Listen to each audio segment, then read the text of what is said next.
Well, hi YouTubers, another one of the Physics 100 books, and honestly, this has been in my bookcase for over a year. I've only just read it now, and I can't believe it took me so long to actually read it. Now, what happened was, my tutor at university told me to read this before I had to defer when my dad got sick. And said it would help me with word building, and it gives me inspiration, and I didn't read it until I finished my dissertation. I handed it in, and I don't think it would have helped me if per se, because what I wrote was different. But as an example of world building and character development, this book is fantastic. Right, well, so it's called Ranger's Apprentice: The Ruins of Gorlan by John Flanagan. Okay, now it's a young adult novel, and I'll be honest, it's actually quite nice here to read a young adult novel with a male protagonist, because in the last decade it's been pretty much a girl's field, if you will. Okay, so I'll read a blurb on the back. Okay, the Rangers with their shadowy ways have always made him nervous, and now 15-year-old Will has been chosen as a Ranger's apprentice.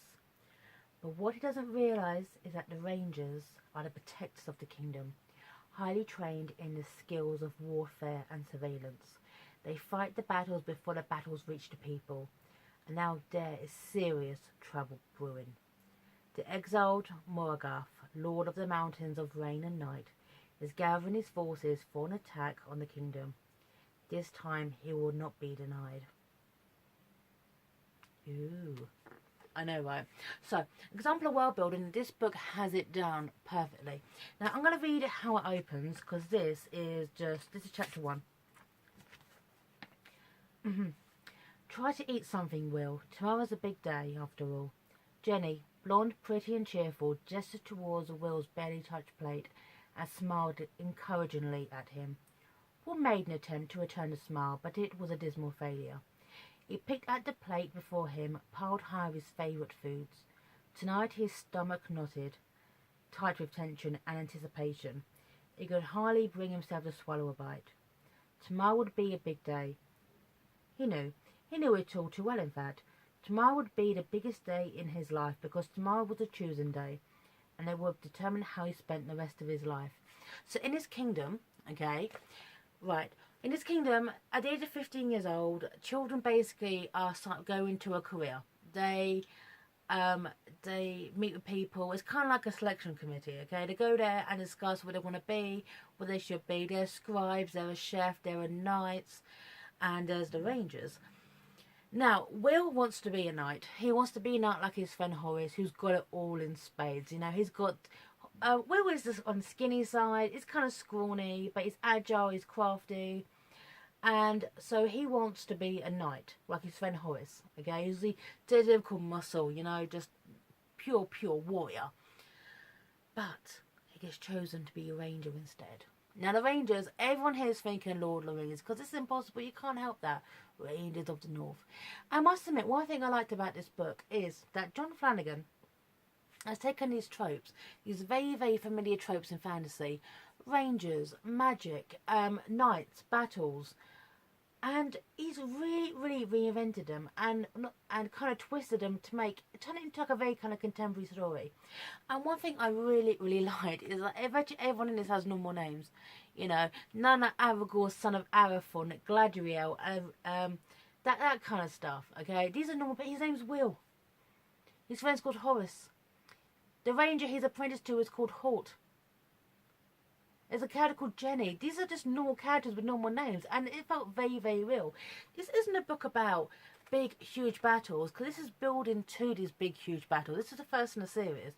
This is world building. This is to see Will becoming confident, becoming from this scrawny young man who has virtually no confidence in his own abilities, even though he's a crafty little bugger, into becoming the ranger that he needs to be. And the thing is, it shows how hard work makes it work. You get to see Will's training montage from hell juxtaposed with Horace's, who is the knight of the story, okay? And it's quite funny, this juxtaposition, how Horace wanted to be a knight because the honour and the battle and the glory. And he's a natural asset. But he goes through this training from hell with the peers around him. Because both Horace and Will were orphans. Virtually everyone in the story, the children protagonists, if you want, children characters, they're orphans. Now, if they're not apprenticed to a particular field, they have to work in fields and become farmers. And they don't want that. Okay? So, this kind of, they go from this orphanage into this apprenticeship. But they're only 15. And so it's quite funny reading Will going from a child into a man. And it's done quite subtly. It's brilliant. It shows the hard work. Really, really hard work works, if you will. Now, I'm thinking forward. I'm not going to give anything away, okay?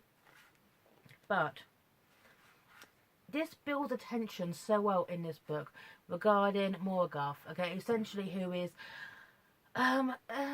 years before, and it was actually the prequel series to this, there was a battle and a lot of people died, as things does, and essentially he's escaped and he's regrouping his armies and he's going to now threaten the kingdom, kind of thing. Okay? But from what I just read from the first chapter, this is chapter 30, okay? Just to hear the tension building. Inside the ruined overground courtyard, Holt crouched among the tumbled masonry that had once been Morgoth's stronghold. His legs, numb where the Kalakura had clawed him, was beginning to throb painfully, and he could feel the blood seeping past the rough bandage he had thrown together. Somewhere close by, he knew the second Kalakura was searching for him. He heard its shuffling movement from time to time, and once even its raspy breath as it moved close to his hiding place, between the two fallen sections of wall. It was only a matter of time before it found him, he knew, and when it happened, he was finished. Holt is Will's mentor, if you will. He's Apprentice too.